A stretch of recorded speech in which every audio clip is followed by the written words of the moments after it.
It's been revealed that the suspect in yesterday's knife attack in Golders Green had previously been referred to the government's counter-terrorism programme, PREVENT.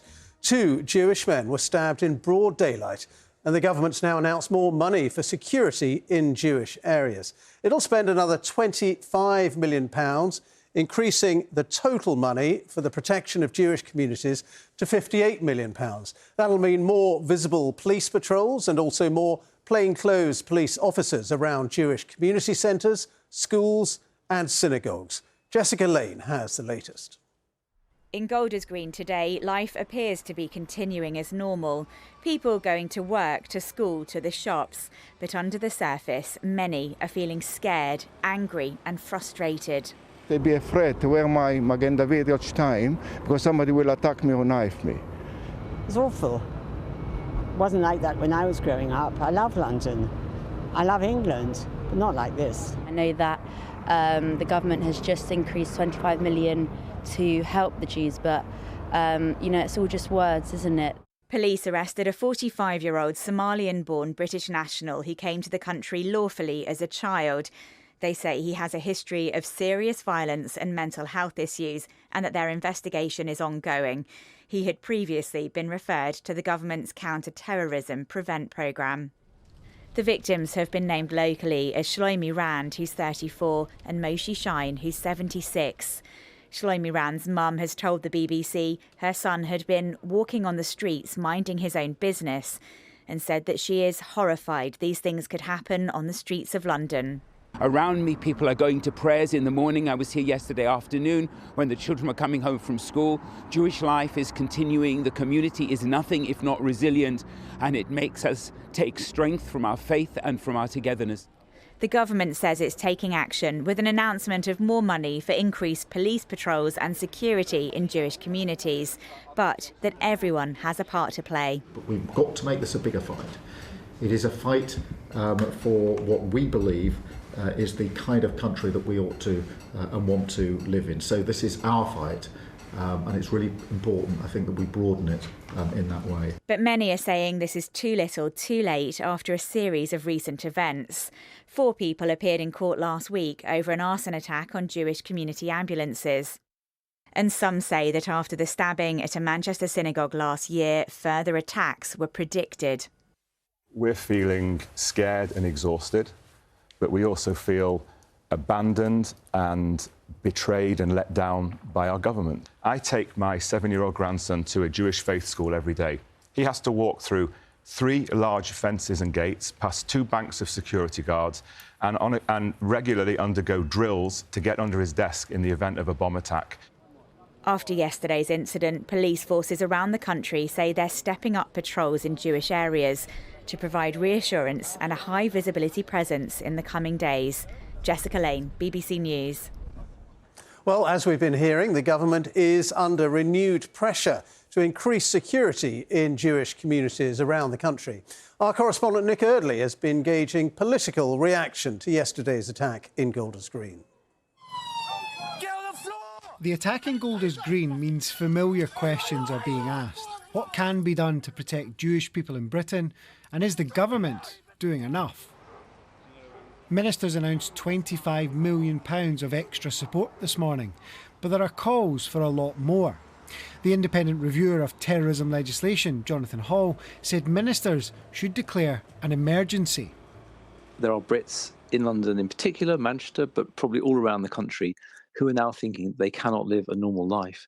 And it's not one attack, it's multiple attacks. So I don't think it is an exaggeration to say this is the biggest national security emergency since 2017. I think it has reached the level of an emergency. There are calls to prescribe Iran's Islamic Revolutionary Guard Corps immediately after alleged Iranian links to some recent attacks. There are also demands to look again at pro-Palestine marches. Jonathan Hall suggests there should be a temporary ban. The government has tightened some rules, but says it will consider more. I have recognised already that I think our public order legislation, insofar as it relates to protests and hate crime incidents at protests, is potentially out of date, and that legal framework needs a fresh look. The Reform UK leader Nigel Farage was in Golders Green this morning, outlining what he thinks should be done differently.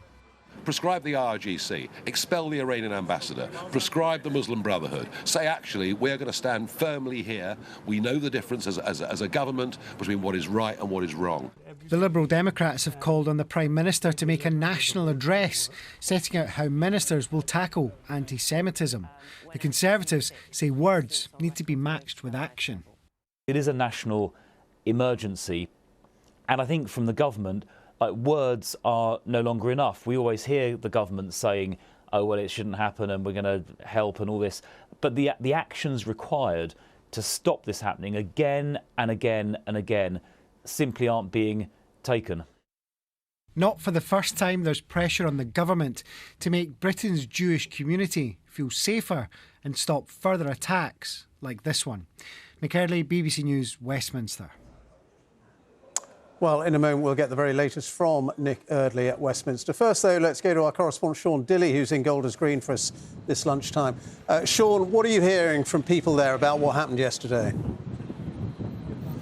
People are incredibly frustrated, anxious and angry, a sentiment that I've heard quite a bit today, including within the last 5 seconds to my right-hand side, is all you do is you talk about it, and they're talking about the government and the media, and there's a feeling that there's no real actual action on the ground. Frustration from so many people that words appear, they say, to be cheap, but this isn't an attack in isolation, horrific though it was just behind me. This is the latest of a series of attacks. As the Prime Minister, Sir Keir Starmer, says, he is absolutely clear this is targeted against the Jewish community. And some of that anxiety that he described about not just safety and security but even identity, that's echoed to us among the business owners here, among people walking up the street, and really just asking, it's fine to say that this is being taken very seriously and £25 million is going to be invested, but what does that look like on the ground? Sean, thank you very much indeed. And let's go back to Westminster and join Nick Eardley there. So, Nick, we heard there are people in Golders Green demanding action, not words, from the government. Ben, I think the most pressing question for the government this afternoon is the revelation that the suspect in this case was referred to the counter-terrorism prevent unit back in a few years ago. Big question about why that case was closed and whether something has gone wrong there. No answers from the government yet, but I'd expect that to be something that's asked over the next few days and weeks. There will be pressure on the government to prescribe Iran's Islamic Revolutionary Guard Corps. It is something the government is planning to do in the next session of Parliament, but I think there'll be more of a sense of calls for immediate action on that after what we've seen in the last few days. And inevitably, that debate over pro-Palestine marches will go on over the next few days. It's a delicate debate between those who say that these are hate marches that often include anti-Semitic language and those who say that it's freedom of expression and it's about a much bigger issue. But that debate, I think, will be front and centre of our politics very soon. OK, Nick, thank you very much. Nick Eardley there for us at Westminster.